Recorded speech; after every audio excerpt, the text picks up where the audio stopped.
Middle east से इस वक्त जो तस्वीरें सामने आ रही हैं वो सिर्फ एक क्षेत्रीय संघर्ष ही नहीं बल्कि दुनिया को एक बड़े टकराव की तरफ बढ़ते दिखा रही है। एक तरफ अमेरिका और ईरान आमने सामने है तो दूसरी तरफ ऐसी बयानबाजी हो रही है जिसने पूरी दुनिया का ध्यान खींच लिया है।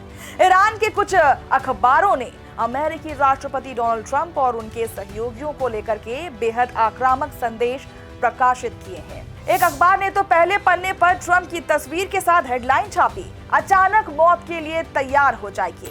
ये बयान तब सामने आए हैं जब अमेरिकी सेनेटर और ट्रंप की करीबी माने जाने वाले लिंडसे ग्राहम के निधन को लेकर ईरान के सरकारी और समर्थक मीडिया में खुलकर प्रतिक्रियाएं देखने को मिल रही हैं।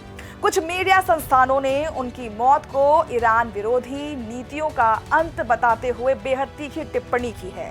लेकिन सवाल सिर्फ बयानबाजी का नहीं है, असल चिंता उस युद्ध जैसी स्थिति की है जो अब जमीन, समुद्र और आसमान तीनों जगह फैलती दिखाई दे रही है। अमेरिका ने हाल ही में ईरान के कई सैन्य ठिकानों पर बड़े हमले किए हैं। अमेरिकी सेना का दावा है कि इन ऑपरेशनों का मकसद हॉर्मुज जलडमरू मध्य में अंतर्राष्ट्रीय जहाजों की सुरक्षा सुनिश्चित करना था। इसके जवाब में ईरान ने भी जैसे को तैसा अभियान शुरू करने का दावा किया है। ईरानी रेवोल्यूशनरी गार्ड ने जॉर्डन, बहरीन और कुवैत में अमेरिकी सैन्य ठिकानों को निशाना बनाने की जिम्मेदारी ली है। वहीं ईरान का दावा है कि उसने बंदर अब्बास के ऊपर एक अमेरिकी ड्रोन भी मार गिराया है।